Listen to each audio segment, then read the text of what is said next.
Today we shall reflect on the life of St Callistus I.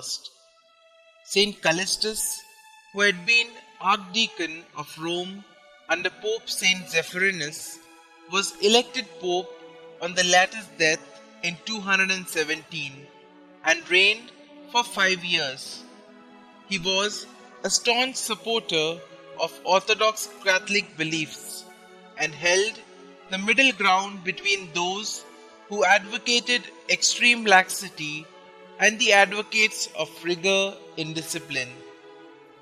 The rigorist Hippolytus, for example, believed with the Montanists that certain moral sins like murder, adultery, and apostasy should never be forgiven, even after due penance had been exacted and publicly performed.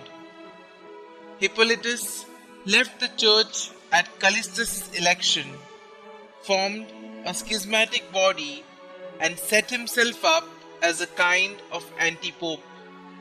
At that time, Callistus, firmly maintaining that the church had the power to absolve from all sins and thus ought to adopt a conciliatory attitude towards those who had fallen away from the faith in the time of persecution, issued his famous decree which defined the church's views and accordingly readmitted into the church some who had been expelled from the schismatic congregation of Hippolytus, provided that they had publicly repented and carried out severe penances that were prescribed. Among the other disciplinary regulations of this pope, there is also one which admitted, contrary to Roman civil law, the validity of marriages between patricians and plebeians or slaves.